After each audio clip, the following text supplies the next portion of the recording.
Okay, video 8. The function f is given by f of x equals cosine of x plus pi over 6. The solutions to which of the following equations on the interval 0 to 2 pi are the solutions to f equals 1 half? So, um, oh, this has a split. So this is going to be cosine has to split these up, right? Oh, okay. So what is happening here is that this is the sum of angles. Notice we have a cosine and a sine. So we have to use the sum of angles. So the sum of angles for cosine is going to be cos, cos, sine, sine. And angle 1, angle 2, angle 1, angle 2. And cosine always swaps, so this should be a subtraction. So this is going to stay cosine of x, and this is all equal to 1 half. So this is going to be cosine x. Cosine of pi over 6, check your unit circle, should be square root of 3 over 2.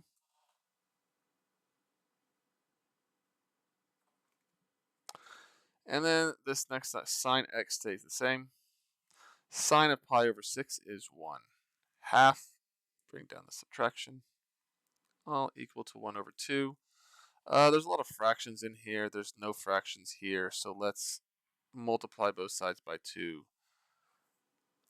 to get rid of that fraction. So this ends up being 1 on that side, which, great, matches that. Distribute this 2 to both spots. So 2 times root 3 over 2 just ends up being root 3 cosine x. 2 times a negative 1 half is a minus 1 sine x. So we want root 3 cosine minus sine. Root 3 cosine minus sine should be a. In the xy plane, 47. In the xy plane, the terminal ray of an angle in standard position intersects the unit circle at the coordinates AB.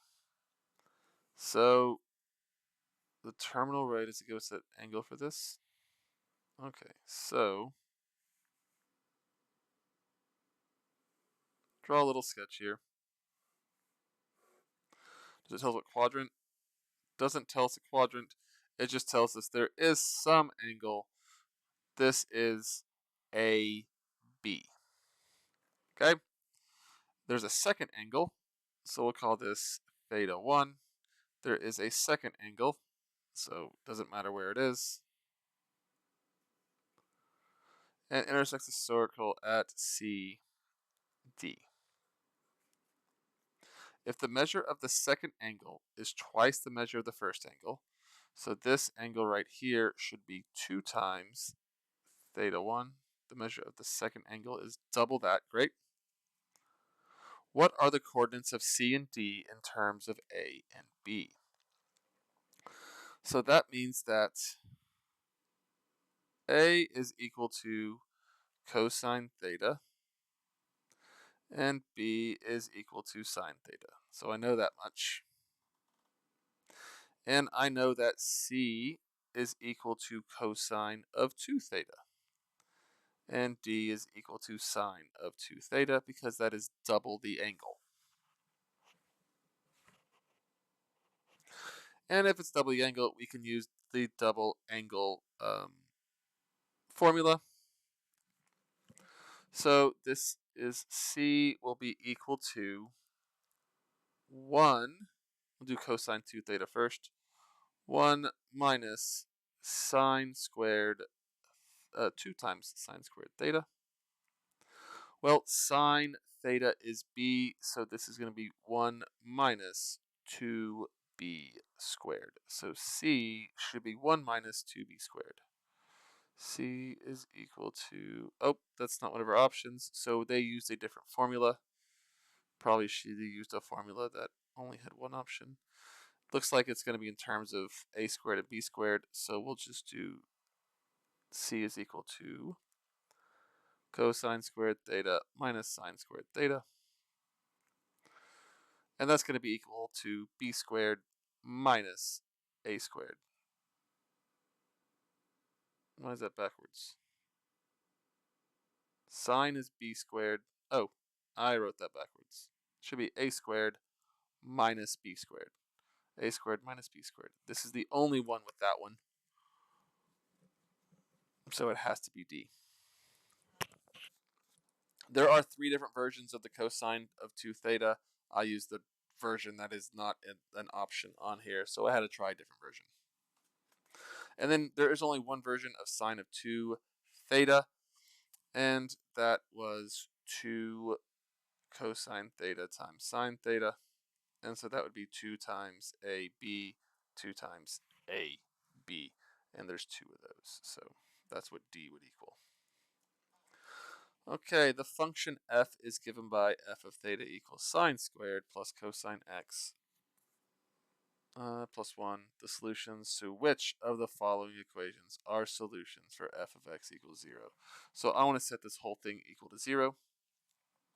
And I want them all to be cosine, if possible. I can change sine squared to cosine by changing it to being 1 minus cosine squared theta plus, and then bring everything else to, oh sorry, I said x, cosine squared x, and then plus cosine x plus 1, and is equal to 0. Collect my like terms here. So this is going to be 1 minus cosine, yep. So this should be a negative cosine squared x plus cosine x plus 2 all equals 0.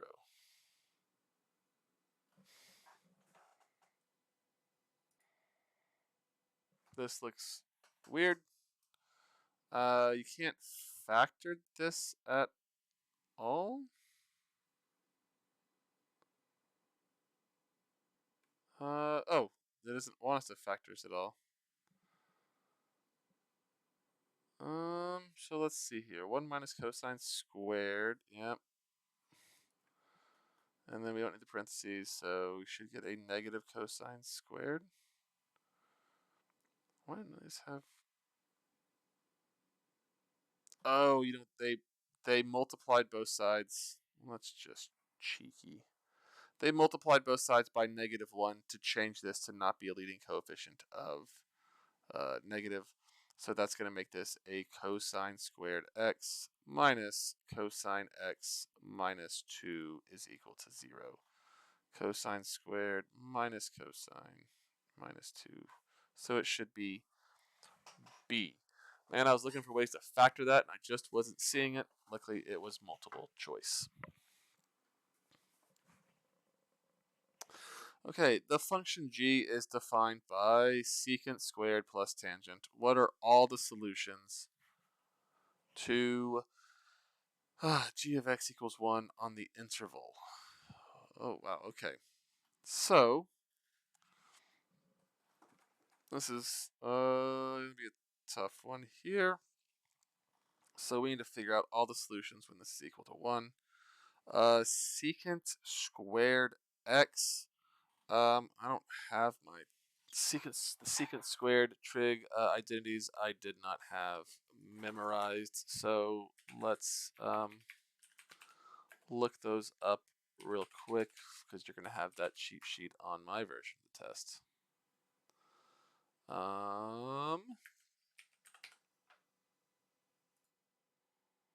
Here we go. So there is our trigonomic identities. we are looking for secant squared, so that should be one of our Pythagorean identities. Secant squared is this one right here, and we would need to figure out what it is by itself. So add tangent to both sides. So secant squared should be tangent squared plus 1. So secant squared should be tangent squared plus 1 plus tangent x. So we want to find out when that equals 1. So let's clean this up a little bit. This is tangent squared plus tangent x, tangent squared x, plus 1 is equal to 1. Subtract 1 from both sides. We get tangent squared x plus tangent x equals 0. And now we can do some factoring here. This is a common factor of tangent, so we can change this to be tangent x times tangent x plus 1 equals 0. And before I write to where it's completely illegible,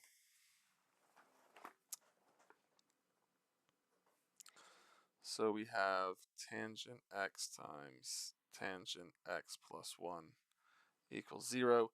So I know that tangent of x can equal 0, or tangent x plus 1 equals 0, which means that tangent of x would equal 1. So I need to figure out when this is true. So tangent of x is equal to 0, and since tangent is equal to sine theta over cosine theta, this is going to happen whenever sine is equal to 0. And that will be at, or you could do inverse tangent of 0, and you would end up getting x equals 0 plus pi k. I don't need to do two cases because it's tangent, so this is one set of solutions. And the other set of solutions is going to be when does tangent equal positive 1? And so when I take inverse tangent of both sides, tangent is, or x is going to equal to pi over 4. It's tangent, the slope of that terminal side is 1 plus pi k, and it's tangent, so I don't need a second case. So these should be my two solutions. So let's see what we got here. When does this happen? At 0, that's when we got. 3 pi over 4 would absolutely work. Oh, we need to do it in between 0 and 2 pi. Okay. So 0 counts, so we have 0, and then I add pi once. So I add pi once, so I should have 0 pi. I add pi again, and I get 2 pi. And if I add pi some more, I run out of space. And we look at our interval. It says greater than or equal to, so I need all three of these values. We only want values between 0 and 2 pi. On here, pi over 4 works. And then if I add pi to this, that's adding 4 pi over 4. We should get 5 pi over 4. And then if I add pi again, it'll be too large, so it should be these 5 values. 0 checks out. 3 pi over 4 does not check out, so that one goes away. So not A. Pi over 4 checks out. Pi over 2 does not, so it can't be B. This is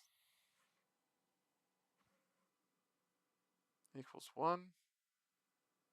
All right, tangent equals 0. There's no subtraction here. Did I do my secant squared equals tan squared plus 1? This is multiple. Which ones did I miss here?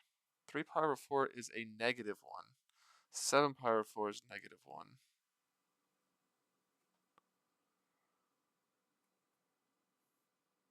G of x is equal to, I got 0 plus pi k, that's this one, and this is negative pi over 4, that's negative 1. This is pi over 2, that is not correct at all. Negative. I made a mistake. I'm thinking they're looking for 1, but how did they get... Oh, nope, I made a mistake. I made a mistake, I was going too fast. Tangent, this should be negative 1 because I subtract 1 from both sides, which would make this 3 pi over 4. That is my mistake. So it absolutely should be A. Going too fast, lost a negative. Okay, the function f is given by this right here. Which of the following expressions is equivalent to f of x? So 1 plus tan squared is just secant squared. We just did that same thing up here, up the one before it. So this should be secant squared times cosine of x. Secant is just 1 over cosine. So this will be cosine x times 1 over cosine squared of x. Make that a fraction. This cosine cancels out one of those cosines, leaving 1 over cosine x, which is just secant x. Should be A. I think that was one straight from the quiz. Almost done. 4 more questions. The figure in the right triangle has a hypotenuse length of 1. Great. And a side length of x. And the angle opposite of that side is 5 pi over 12. Okay. Using the fact that 5 pi over 12 is equal to 3 pi over 12, which of the following values of x? Okay, so this is a sum of angles thing.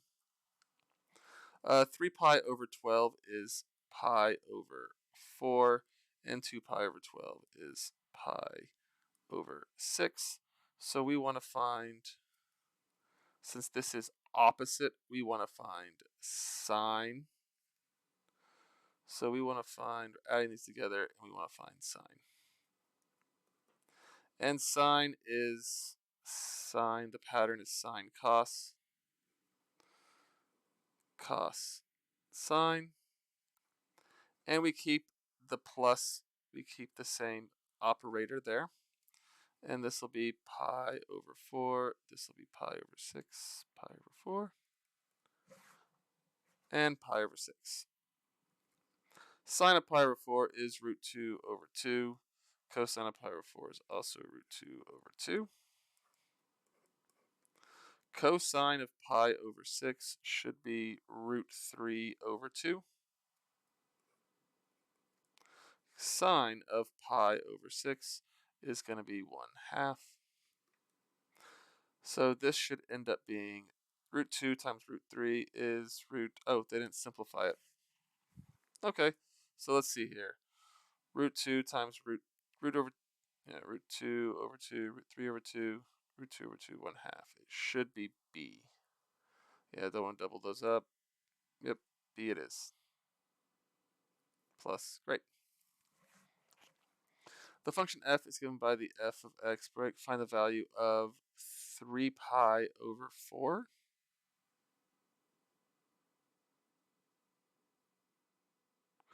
Okay, so if I want to find 3 pi over 4, so that means this whole section in here needs to be 3 pi over 4. So I need to figure out when is x plus 4 pi over 3 equal to 3 pi over 4. So I need to figure out what x is. If I subtract this from both sides. Then I end up with x equals all of that. Common denominators is going to be 12, so let's multiply this by 3. 9 pi over 12 minus, multiply this by 4, 16 pi over 12. And we should end up getting x is equal to a negative 7 pi over 12. That cannot be right. Multiply that by 3. Multiply this one by 4.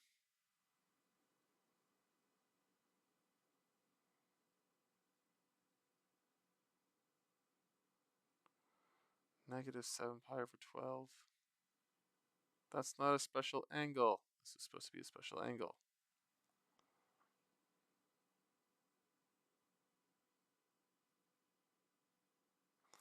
The function f is given by this. What is the value of f?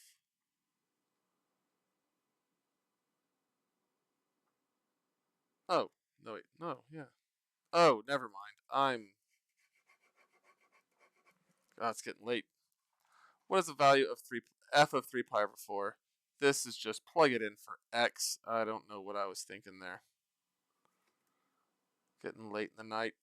Sine of 3 pi over 4 plus 4 pi over 3. In this case, so this is sine, so it's going to be sine, cos, cos, sine. And this is going to be 3 pi over 4, 4 pi over 3. 3 pi over 4, 4 pi over 3. And we'll keep that addition in the middle. 3 pi over 4 is in quadrant 2. Sine is positive in quadrant 2, so this should be square root of 2 over 2. Cosine, this 4 pi over 3 is quadrant 3. Cosine's negative there, so over 3 I'm pretty sure is 1/2 for cosine. So the over 3's are 1/2, and that's going to be negative. Plus cosine is negative in quadrant 2, so this should be a negative root 2 over 2. Sine is negative in quadrant 3, so this will be a negative root 3 over 2. And then I multiply. This is going to be a negative root 2 over 4. And then a negative times a negative is a positive, so we're going to add root 6 over 4. So I should have a negative root 2 and a positive root 6. These are both negative, so it can't be A. These are both positive, can't be that one. This is a positive root 2, so nope. This is a negative root 2, positive root 6, so it must be D. The cosine function is a horizontal translation of the sine function. Yep, so this is the cofunction identity. It's not quite, no, it's not. It's a weird version of it where it just works for one direction. Which of the following identities can be used to verify the identity by direct substitution and evaluation without additional algebraic manipulation? So this is like saying, this right here is saying, don't do all this work. That is what that phrase is saying. Don't do all this work that we did over there.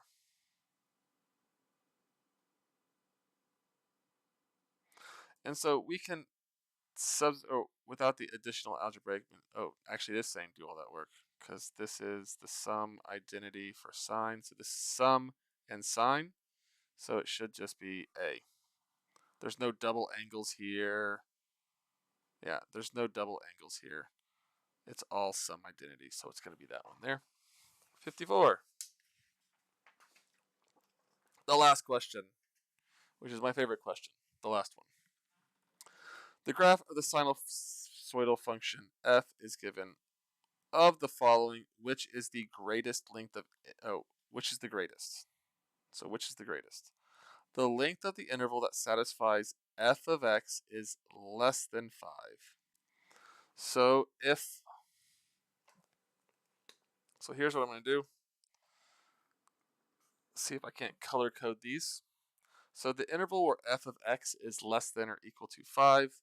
So this is where it's 5, and we want this interval right here. So this value is roughly 5.5 to 9.5. So this is 5.5 to 9.5, which is an interval of 4. So that value is 4. The sum of the lengths of the interval that satisfy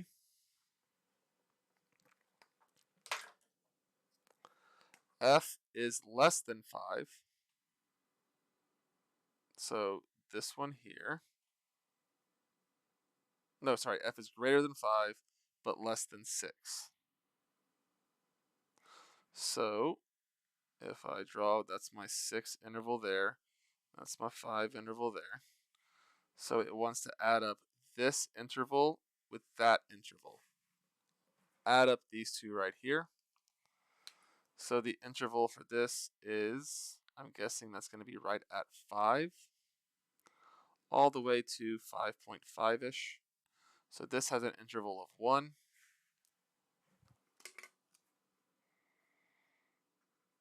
This would have an interval as 1 as also. So this right here should be 2. So it's definitely not B. That is not the greatest.